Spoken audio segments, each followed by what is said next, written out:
네, 함께 말씀 보겠습니다. 구약 성경 사무엘상 2장 1절로 11절까지의 말씀입니다.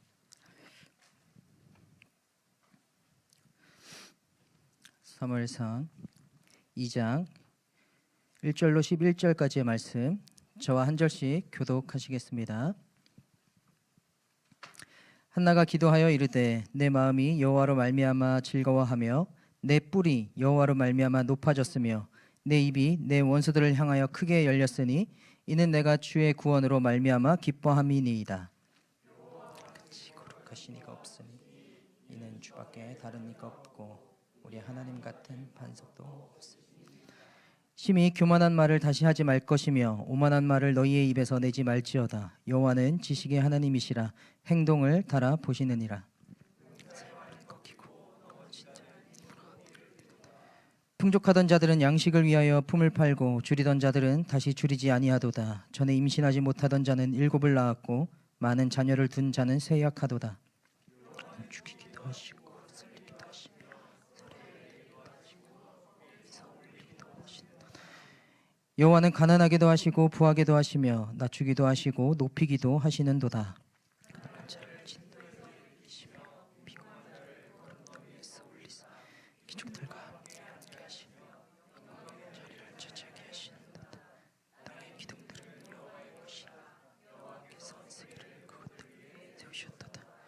그가 그의 거룩한 자들의 발을 지키실 것이요 악인들을 흑암 중에서 잠잠하게 하시리니 힘으로는 이길 사람이 없음이로다.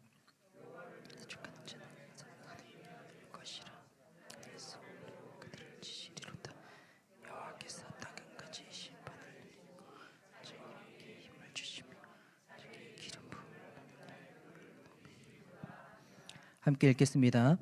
엘가나는 라마의 자기 집으로 돌아가고 그 아이는 제사장 엘리야 앞에서 여호와를 섬기니라. 아멘. 할렐루야. 네, 반갑습니다. 여러분들 다이어트 많이 해보셨죠? 성공에 이르신 분은 없는 듯합니다. 뭐 시도 자체는 많이 해보셨을 것 같은데, 뭐 시도했다는 거에 뭐 의의를 둔다면, 많이 실패하죠. 실패한다면 그 원인이 어디에 있다고 주로 생각을 할까요? 실패의 원인. 아예 지속적으로 안 하는 거. 좀 답변을 주실 줄 몰라가지고 제가 깜짝 놀랐거든요.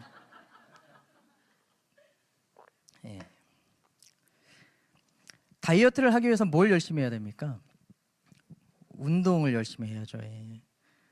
근데 운동만 열심히 한다고 다이어트가 되지는 않는데, 지금 저희 뭐 엘리베이터 마침 공사 중인데 계단 오른다고 여러분들 이참에 좀 운동 삼아서 오르락 내리락 하면서 좀 살 좀 빠지겠지 하는데, 뭐 어느 정도는 빠질지 모르겠으나 뭐 그닥 효과는 없는 것 같아요. 저 봐도.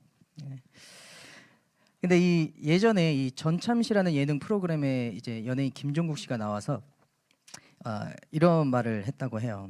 뭐냐면 되게 운동하고 관리하는 사람들한테는 되게 교과서적인 말이라고 해요. 뭐냐면 운동만 하면 그건 다이어트가 아니고 그건 노동이다. 그러니까 다이어트를 하려면 운동과 더불어서 식단 관리도 같이 해야 된다는 거예요.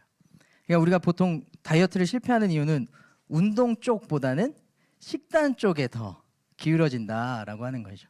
운동 열심히 해요. 열심히 하고 막 에너지를 다 쏟아부어요. 그래서 그리고 집에 와가지고 뭐 먹어요? 치킨 시켜 먹어요. 저도 대학생 때 뭐 대학원 생활할 때 밤에 친구들하고 이 선후배들하고 이제 볼을 많이 차요. 학교 운동장에서 볼 열심히 차요. 막 2시간씩 땀 뻘뻘 흘려가면서 열심히 차고, 이제 저기 자취방에 들어오면 이제 남자 장정 5이서 라면 10번 끓여 먹는 거예요.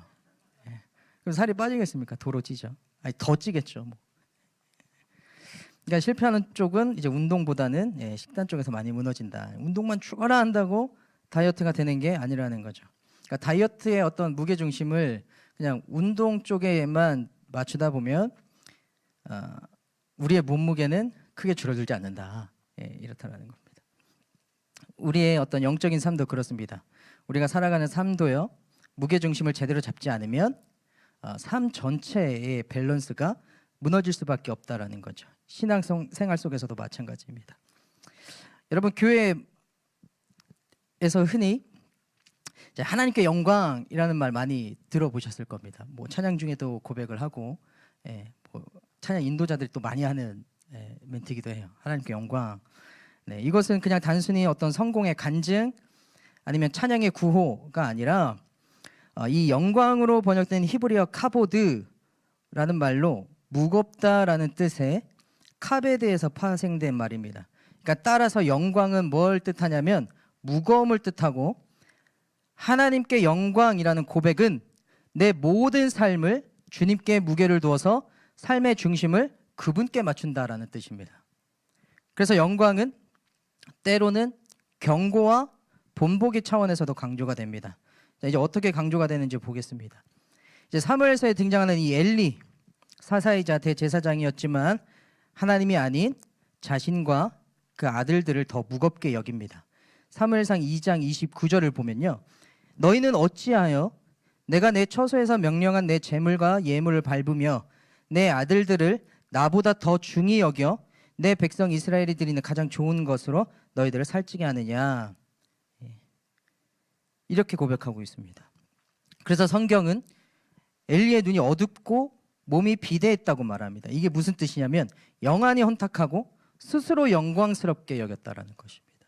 사무엘상 4장 15절과 18절을 보면 그때에 엘리의 나이가 98세라 그의 눈이 어두워서 보지 못하더라. 18절을 보면 하나님의 괴를 말할 때에 엘리가 자기 의자에서 뒤로 넘어져 문 곁에서 목이 부러져 죽었으니 나이가 많고 비대한 까닭이라. 그가 이스라엘의 사사가 된 지 40년이었더라. 그럼 그의 타락이 어떻게 드러나는지를 보십시오. 사무엘상 1장 12절과 14절. 이건 좀 우리가 같이 한번 봐볼까요? 사무엘상 1장 12절부터 14절.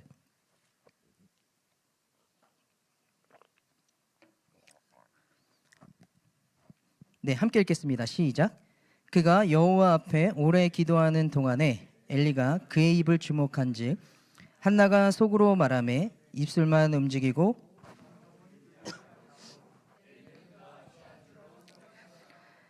엘리가 그에게 이르되 내가 언제까지 취하여 있겠느냐 포도주를 끊으라.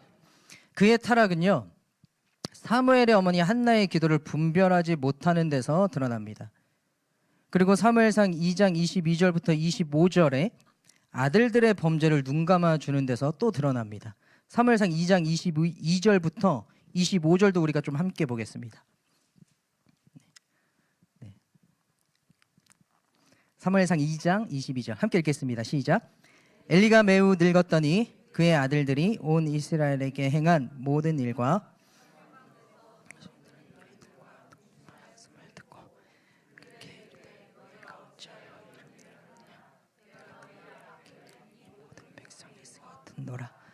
내 아들들아 그리하지 말라. 내게 들리는 소문이 좋지 아니하니라. 너희가 여호와의 백성으로 범죄하게 하는도다. 사람이 사람에게 범죄하면 하나님이 심판하시려니와 만일 사람이 여호와께 범죄하면 누가 그를 위하여 간구하겠느냐 하되 그들이 자기 아버지의 말을 듣지 아니하였으니 이는 여호와께서 그들을 죽이기로 뜻하셨음이더라. 여러분, 옛말에 부전자전이라는 말이 있습니다. 아버지 엘리가 이 지경인데 그의 아들들이 오죽했겠습니까? 그러니까 엘리의 아들 홈니와 비느하스는 아버지처럼 하나님을 가볍게 여기고 성소의 재물과 성적인 욕망을 더 무겁게 여겼습니다. 여러분, 이들의 이 죄악을요 이미 세상도 다 보고 있었다라는 겁니다. 2장 23절의 기록을 보면 이들의 이런 일들을 하나님께서 누구를 통해서 들으시냐면 백성들을 통해서 들으셨다라고 기록을 합니다. 이러한 죄악은 단순히 이들의 개인의 죄악으로만 끝나는 것이 아니고 이들의 죄악은 곧 하나님의 영광을 모독한 것과 같다라고 하는 것입니다. 그래서 심판이 주어지죠. 그 심판의 결과가 어떻게 되냐면요, 이 어린 사무엘과 이 하나님의 사람을 통해서 주의 영광을 모독한 이 엘리의 가문을 진멸할 것이라고 경고하십니다. 그리고 그 경고대로 엘리의 아들들은 블레셋과의 전쟁에서 전사하고 이스라엘은 이때 하나님의 언약궤를 빼앗깁니다. 그리고 사무엘상 4장 18절의 기록을 보면 하나님의 괴를 말할 때에 엘리가 자기 의자에서 뒤로 넘어져 문 곁에서 목이 부러져 죽었으니 나이가 많고 비대한 까닭이라. 그 이스라엘 사사가 된 지 40년이었더라. 엘리가 어떻게 됐대요? 의자에서 뒤로 넘어져 사망하게 됩니다. 말씀은 그 까닭을 그가 비대했기 때문이라고 전하는데 여기서 쓰인 말이 카베드, 영광이라는 뜻입니다. 즉 자기 자신을 영광스럽게 여긴 결과가 죽음이었다라고 하는 것입니다. 이후 엘리의 며느리는 남편의 사망 그리고 언약궤 약탈 소식을 듣고 출산 직후에 이가봇이라고 외치면서 죽게 되는데 이게 무슨 뜻이냐면 영광이 없다라는 뜻입니다.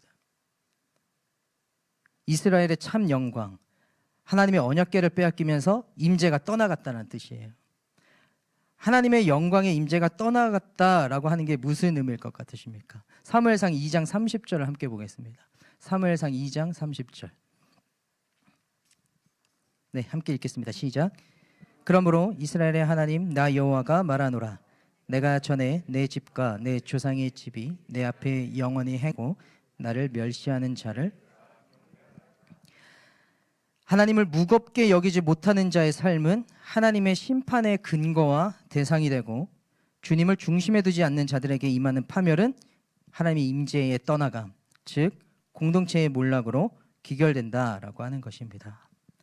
그러나 하나님을 중심에 두고 하나님을 무겁게 여기는 자는 하나님도 그를 영광스럽게 여겨주시고 또 주님의 그 은혜를 경험하게 한다라고 하는 것이죠. 이것이 영광에 대한 성경의 약속인 것입니다. 여러분, 그러니까 우리가 일상의 삶을 살아가면서 무게중심을 잘 맞춰서 살아갈 필요가 있다라고 하는 것입니다. 너무 세상에 맞춰서도 안 되고 또 그렇다고 잘못된 신앙관을 가지고 거기에 무게를 두어서도 안 됩니다. 둘 다 너무 위험한 삶입니다. 그런데 우리가 올바른 신앙을 가지고 하나님께 영광, 하나님께 무게를 두고 살아간다면 위대하신 창조주 하나님의 그 영광이 우리의 삶을 통하여 비춰지게 됨을 기억하셔야 됩니다. 이들에 반해 한나의 기도를 통해서 이 한나는 어떠한 삶을 보여줍니까? 한나는 자신의 상황이 비천할 때도 마음의 무게중심을 하나님께 두었습니다. 그래서 이렇게 고백한 내 뿔이 건과 같은 힘의 근원을 상징합니다. 그래서 보통 사람들은 자신의 뿔을 높이기 위해서 자기 능력을 키우거나 세상적인 배경을 쌓는 데에 더 무게중심을 둔다라고 하는 것이죠. 하지만 한나는 그 뿔의 소유권이 자신이 아닌 하나님께 있음을 지금 선포하고 있는 것입니다. 그러니까 이 고백의 핵심은 주어의 전환에 있습니다. 한나는 불임이라는 이 비천함과 분인나의 이 격동이라는 가벼움, 이 업신여김 속에 있었습니다. 그러니까 세상적인 저울로 달았을 때 한나는 무게감이 전혀 없는 존재였다라고 하는 것이죠. 그런 한나가 내 뿔이 여호와로 말미암아 높아졌다라고 고백하는 순간 그녀는 삶의 무게중심을 자신의 상황에서 하나님의 주권으로 완전히 옮긴 것입니다. 그래서 한나의 뿔이 높아진 것은 그녀가 자녀를 얻었기 때문이 아니라 그녀의 마음 중심이 하나님께 고정되었기에 더 이상 분인나의 이 비웃음, 이 세상의 분위기가 그녀를 흔들 수 없는 영적 무게감을 갖게 되었다라고 하는 뜻입니다. 그래서 한나의 기쁨의 근거는 사무엘이라는 아들, 이 선물보다 구원하시는 하나님, 그 선물을 주시는 분께 더 큰 무게가 실려 있던 것이었습니다. 여러분, 성경의 마지막 책인 이 요한계시록 3장에 보면 빌라델비아 교회가 등장합니다. 이 칭찬받은 교회 중에 하나인데 이 교회가 칭찬받았던 것 중에 하나가 뭐였냐면 이 교회가 어떤 큰 사역을 해서 어떤 많은 열매들을 맺어서가 아니었습니다. 그냥 그저 그들에게 있었던 그냥 그저 그렇고 그런 능력, 적은 능력을 가졌음에도 그들은 하나님께 무게를 둬서 그분의 말씀을 지키며 하나님을 결코 배반하지 않았기 때문이었습니다. 계시록 3장 8절을 보겠습니다. 요한계시록 3장 8절의 기록입니다.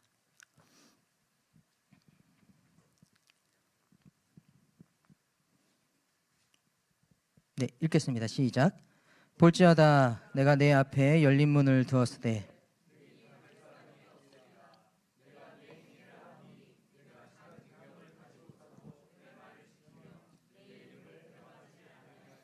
네, 여러분 이들은요 자기들에게 있었던 그 능력이 작은 걸 가지고 핑계내지 않았습니다. 주님, 나에게 있는 능력이 이것뿐이라서 이것밖에 할 수 없어요. 이런 핑계 대지 않았습니다. 그냥 그 능력 가지고 하나님의 말씀을 지키는 데에 온 힘을 다했다라고 하는 것입니다. 그것이 하나님을 배반할 그런 이유로 삼지 않았다라고 하는 것이죠. 주님은 많은 걸 바라지 않으십니다.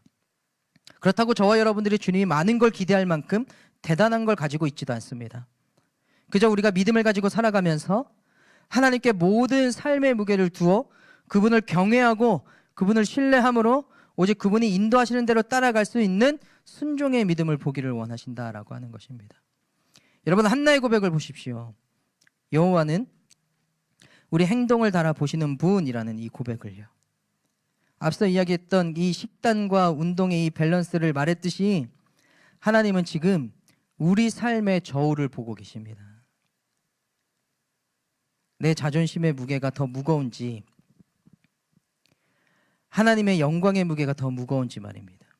엘리처럼 자기 비대함에 빠져서 뒤로 넘어지는 인생이 아니라 한나처럼 하나님을 무겁게 여겨서 세움을 입는 복이 주어지기를 축원드립니다.